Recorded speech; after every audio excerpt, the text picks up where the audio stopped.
차 썰면서 절대 들춰보고 싶지 않은 가슴속 캄캄한 흉터 하나쯤 품고 계십니까? 230년 전 안동의 최고 권력가 대저택, 그곳 안방에는 붉은 부적과 새끼줄로 꽁꽁 봉인된 시커먼 항아리가 있었습니다. 기괴하게도 그 항아리에서는 밤마다 소름 끼치는 사람 전 붉은 부적을 뜯고 뚜껑을 연 하인은 비명을 삼켰습니다. 항아리 속엔 귀신 대신 피 묻은 아기 저고리가 있었죠. 대감마님은 왜 텅 빈 항아리에 매일 밥을 주며 오열했을까요? 삐걱 마룻바닥이 울리는 소리가 아니었습니다. 사람 발소리도 아니었습니다. 그 소리는 안방 깊숙이 서쪽 벽에 놓인 시커먼 항아리에서 새어나오고 있었습니다. 캄캄한 안채는 언제나 퀴퀴하고 묵은 간장 냄새와 그 축축한 황토 냄새, 그리고 무언가 타다 만 불길한 냄새로 가득했습니다. 하인들은 그 냄새가 안방 문틈으로 스며 나오면 숨을 죽이고 발걸음을 멈췄습니다. 밤이 깊어질수록 항아리의 소리는 귓가를 파고들 듯 또렷해졌습니다. 처음엔 매서운 산바람 소리라 여겼고 다음엔 굶주린 고양이 울음이라 둘러댔습니다. 그러나 어느 순간부터 아무도 그 소리에 이름을 붙이려 하지 않았습니다. 그저 밤마다 항아리가 구슬프게 운다고만 쉬쉬할 뿐이었습니다. 지금으로부터 230년 전 백성들이 굶주리던 조선 정조 시절의 이야기입니다. 경상도 안동 땅 낙동강을 내려다보는 명당에는 기세가 등등한 최씨 가문의 으리으리한 대저택이 또아리를 틀고 있었습니다. 방만 24칸의 호적에 오르지 않은 자벽군까지 20명이 넘는 식솔이 개처럼 매어 살았습니다. 최씨 가문은 고을에서 4대째 권력을 쥔 피도 눈물도 없는 지주였습니다. 마을 논밭의 절반이 초의 대감 소유였고 소작농만 50가구를 넘었습니다. 가을이면 행랑채 처마 밑까지 쌀가마니가 산더미처럼 쌓였고 설날이면 소작농들이 얼어붙은 마당에 엎드려 세배를 올렸습니다. 그러나 그 거대한 집안에서 붉은 번성을 진심으로 기뻐하는 자는 단 한 명도 없었습니다. 최 대감의 끝없는 탐욕은 마을 사람들의 피와 살을 쥐어짜며 그 거대한 기와집의 기둥을 높게 세운 것이었습니다. 지독한 흉년이 들어 소작농들이 마른 풀뿌리와 나무 껍질로 겨우 연명할 때도 최 대감은 쌀이 썩어나는 곳간의 자물쇠를 더욱 굳게 채웠습니다. 밀린 도지를 핑계로 백성들의 알량한 문전옥답마저 무자비하게 빼앗아 자신의 시커먼 호적에 억지로 올려버렸습니다. 밤낮으로 뼈가 부서져라. 일하고도 자식 입에 거친 보리죽 한 숟갈 제대로 넣어주지 못한 아비들은 캄캄한 밤하늘을 보며 피눈물을 삼켜야만 했습니다. 마을 곳곳에서 굶어 죽어가는 짐승 같은 곡소리가 끊이지 않았지만 저택의 두꺼운 담장 안에서는 매일 밤 고기 굽는 냄새와 기생들의 교태로운 웃음소리만 질펀하게 흘러넘쳤습니다. 그 지독한 원성과 피눈물이 겹겹이 쌓여 집안 전체에 서늘하고 불길한 그림자를 짙게 드리우고 있었던 것입니다. 밖에서 보는 화려한 껍데기와 안에서 겪는 서늘한 공포는 뼛속부터 달랐으니까요. 그 캄캄한 집에는 끔찍한 금기가 하나 있었습니다. 안방 서쪽 벽을 지키는 둘레, 두 아름의 거대한 백자. 항아리에는 절대 털끝 하나 대어서는 안 된다는 서슬퍼런 규칙이었습니다. 뚜껑에는 붉은 부적 2장이 X자로 붙어 있었고 사람 피를 먹인 듯한 새끼줄이 칭칭 감겨 있었습니다. 최 대감이 매달 직접 새끼줄을 갈았습니다. 조상 귀신이 들었다. 풍수가 살을 봉했다. 소문만 무성할 뿐 진실은 아무도 몰랐습니다. 다만 항아리가 우는 밤이면 다음 날 반드시 누군가 피눈물을 흘렸습니다. 남원에서 흉년을 피해 홀로 올라온 18살 하인 막동이는 며칠 뒤 그 소리를 들었습니다. 첫날은 넘겼지만 셋째 날 밤 막동이는 자리에서 일어나 그 소리를 오래 들었습니다. 죽어가는 사람들을 숱하게 본 막동이는 단숨에 알아챘습니다. 저것은 귀신이나 바람소리가 아니다.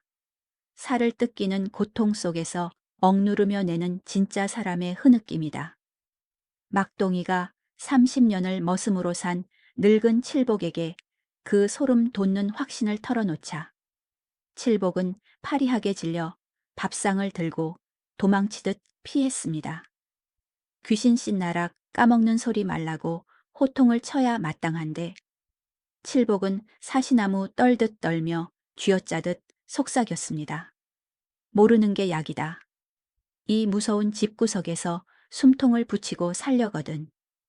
귀가 있어도 못 들은 척, 두 눈이 있어도 장님처럼 엎드려 살아라. 그것이 늙은 하인의 피맺힌 경고였습니다. 칠복의 그 겁에 질린 경고는 오히려 막동이의 호기심에 불을 질렀습니다. 누군가 진실을 숨기고 있다는 반증이었으니까요. 막동이가 눈에 불을 켜고 살피자 세 가지 기괴한 퍼즐이 맞춰졌습니다. 첫째 항아리는 무작위로 우는 것이 아니라 정확히 열흘에 한 번씩 구슬프게 울었습니다.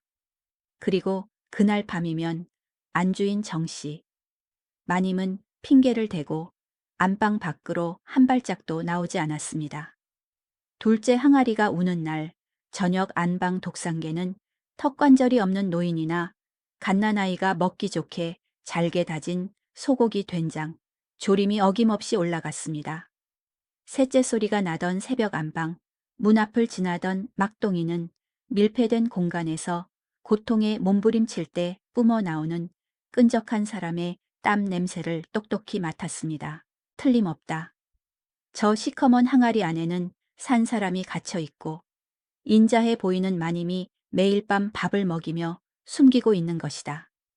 사흘 뒤 다시 항아리가 울어야 할 칠흑 같은 금은 밤이 찾아왔습니다. 부엉이가 스산하게 우는 밤. 막동이는 발소리를 죽이고 살얼음 낀 안방 툇마루로 기어들었습니다. 미닫이문 틈새로 바짝 귀를 대자 지독하게 지쳐있는 사람의 애처로운 흐느낌이 뚜렷하게 들려왔습니다. 침바른 손가락으로 문창호지를 뚫고 방 안을 엿본 막동이는 심장이 멎을 뻔했습니다. 고고하던 정씨, 마님이 머리를 산발한 채 거대한 한가, 코앞에 무릎을 꿇고 엎드려 있었습니다. 덜덜 떨리는 두 손에는 소고기 조림이 비벼진 밥그릇이 위태롭게 들려 있었습니다. 마님의 핏기 가신 입술이 미친 듯이 달싹이며 알 수 없는 기도를 중얼거렸고 가녀린 두 어깨는 극도의 슬픔으로 짐승처럼 들썩이며 오열하고 있었습니다. 그 소름 끼치는 광경을 본 막동이는 항아리에 사람이 갇혀 있다는 것을 더욱 확신했습니다. 사실 명문가 출신의 정씨, 마님에게는 갇힌 자만큼이나 가혹한 잿빛 사연이 있었습니다. 16에 탐욕스럽고 냉혹한 초의 대감에게 팔려 오듯 시집온 그녀는 22에 낳은 첫 아들을 돌도 되기 전에 열병으로 잃었습니다. 이후 아이를 갖지 못하자 가문의 멸시와 독수공방의 냉골 같은 방 안에서 죄인처럼 20년을 유령으로 살았습니다. 쓸모없는 아내로 전락한 그녀가 이 끔찍한 집구석에서 살아있음을 증명할 유일한 임무가 바로 그 항아리를 지키는 것이었습니다. 이틀 뒤 시열은 제사로 마님이 외출한 대낮 안방은 무덤처럼 고요했습니다. 밝은 낮에는 숨을 죽인 채 서늘하게 버티고 선 항아리 앞에 막동이가 섰습니다. 목숨을 걸어야 한다는 것을 알았지만 기근의 지옥을 넘어온 막동이의 심장에는 진실을 향한 짐승 같은 갈증이 끓어올랐습니다. 떨리는 손으로 붉은 새끼줄을 잡았습니다. 등줄기로 식은땀이 흘렀지만 거침없이 뜯어냈습니다. 낡은 줄이 툭 떨어지고 기괴한 붉은 부적이 두 갈래로 찢어져 나뒹굴었습니다. 깊게 숨을 들이마신 막동이는 묵직한 도자기 뚜껑 양옆을 잡고 온몸에 기를 모아 힘겹게 밀어내기 시작했습니다. 끼익 수십 년 닫혀있던 뚜껑이 시퍼런 쇳소리를 토해내며 서서히 열렸습니다. 숨을 참으며 그 시커먼 안을 들여다본 막동이는 벼락을 맞은 듯 그 자리에 뻣뻣하게 굳어버렸습니다. 항아리 안에는 산채로 갇혀 피를 흘리는 사람 따위는 어디에도 없었습니다. 사람의 머리카락 한 올, 보이지 않는 텅 빈 바닥이었습니다. 그 대신 캄캄한 바닥 한가운데에는 낯선 두 가지 물건만이 덩그러니 놓여 있었습니다. 빛바랜 비단, 보자기에 꽁꽁 쌓인 작은 오동나무 상자, 그리고 그 옆에 누군가 매일 쓰다듬은 듯 정갈하게 놓인 색이 바랜 어린아이의 작은 무명 저고리 한 벌이었습니다. 혼란에 빠진 막동이는 떨리는 손을 뻗어 나무 상자를 꺼냈습니다. 보자기를 풀자 누렇게 변색된 두꺼운 한지, 문서 한 묶음이 빼곡하게 접혀 있었습니다. 막동이는 더듬더듬 글귀를 읽어 내려갔습니다. 한자 한자 먹물 글씨를 쫓아가던 막동이의 거친 두 손이 돌연 사시나무처럼 바들바들 떨렸습니다.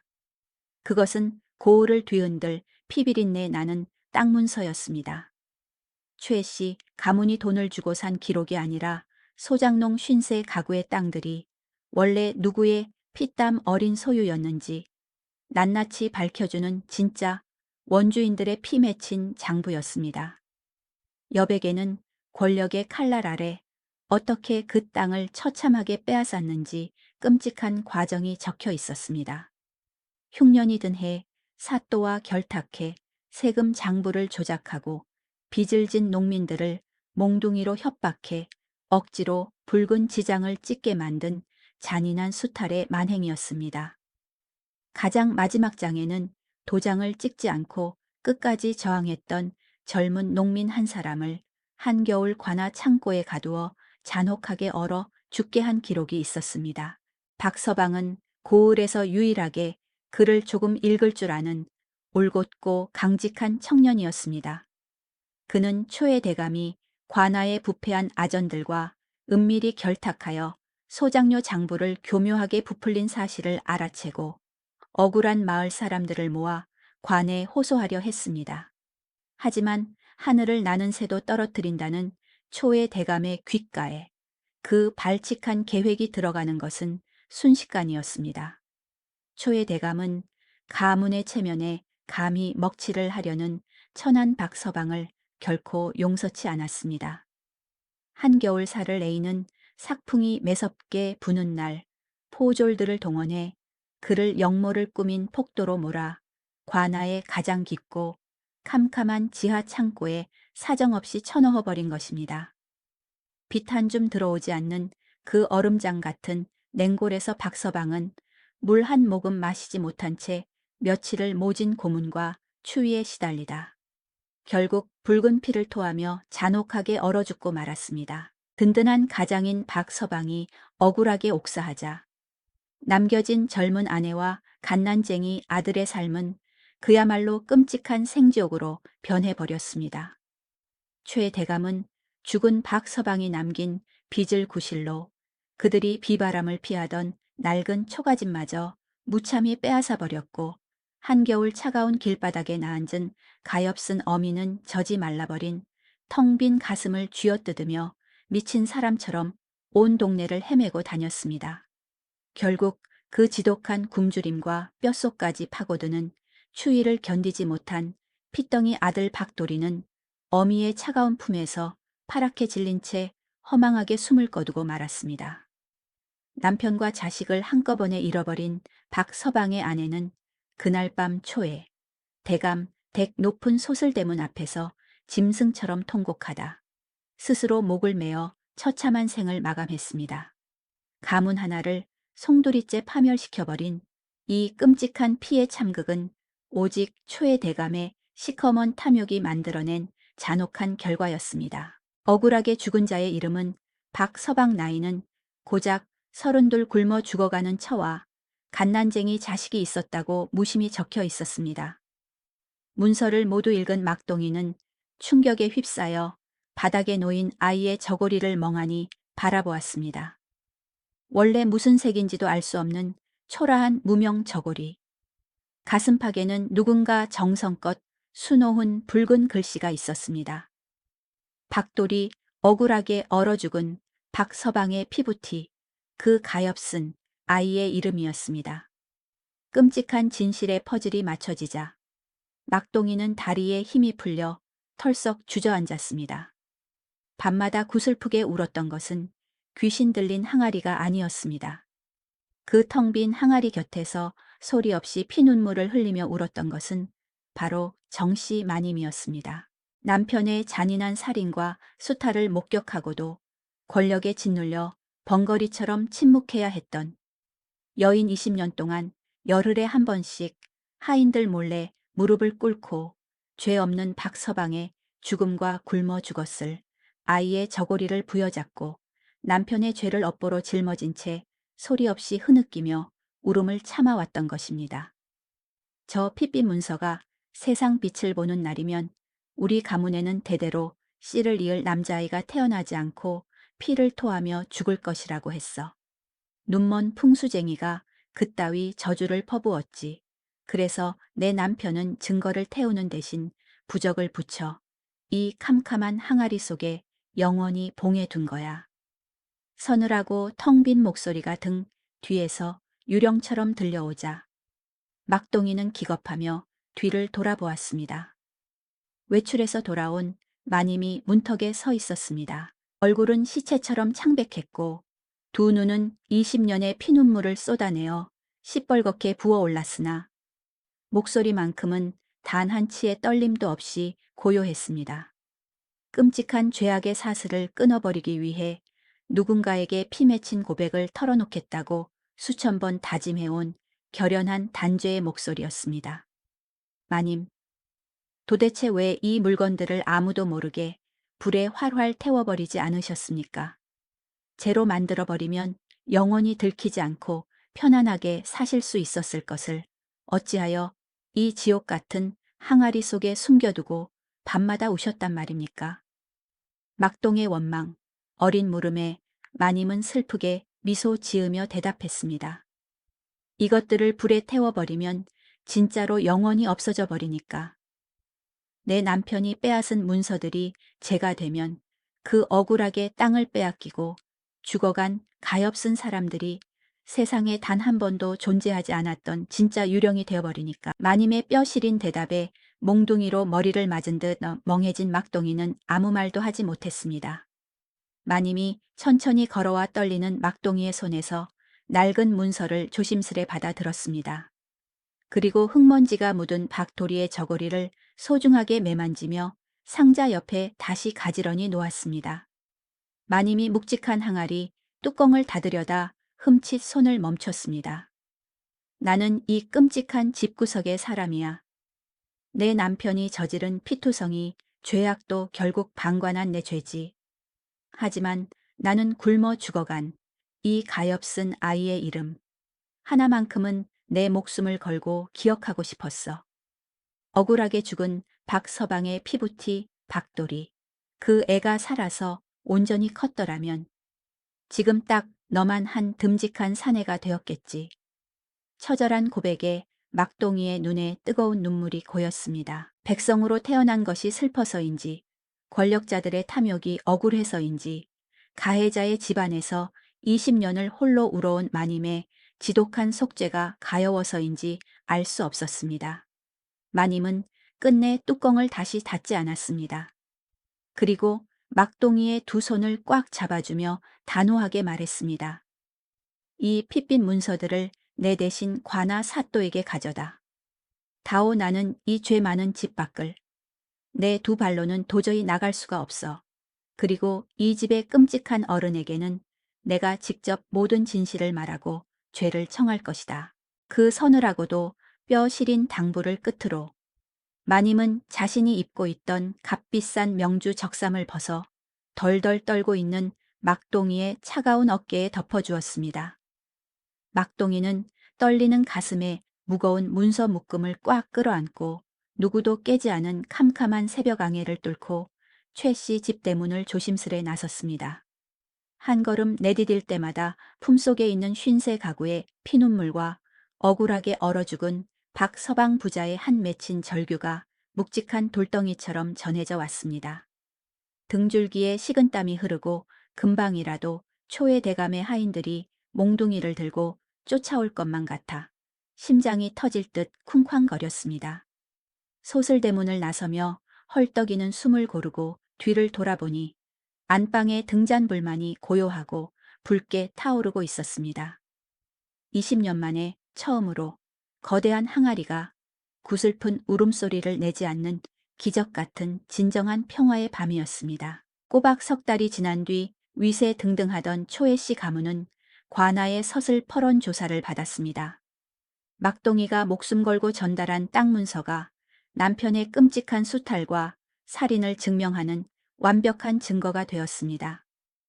피눈물을 흘리던 소장농 26가구는 마침내 잃어버렸던 땅을 기적처럼 돌려받아 숨통을 텄고, 백성들을 짓밟았던 늙은 대감은 무거운 칼을 찬 채 한양으로 압송되어 처참한 몰락을 맞이했습니다.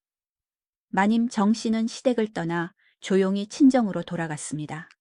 그 후 그녀가 어떤 슬픈 삶을 살다 죽었는지는 호적 어디에도 남아있지 않습니다.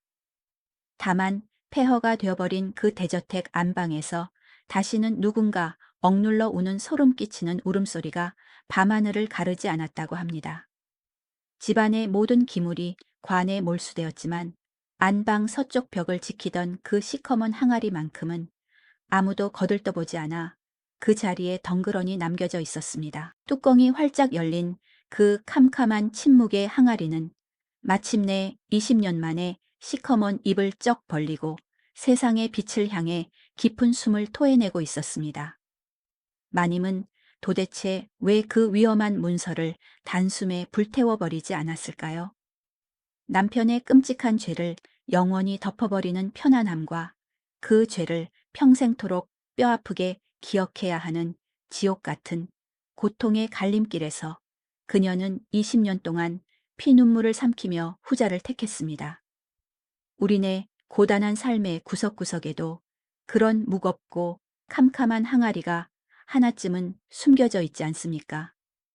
눈 딱 감고 영원히 없애버리면 당장은 내 마음이 한없이 편안해지겠지만, 그것을 없애버리면 내 인간으로서의 도리마저 무너진다는 것을 뼈저리게 알기에 차마 손을 대지 못하고 가슴 한편에 묵직하게 남겨두는 무언가 말입니다.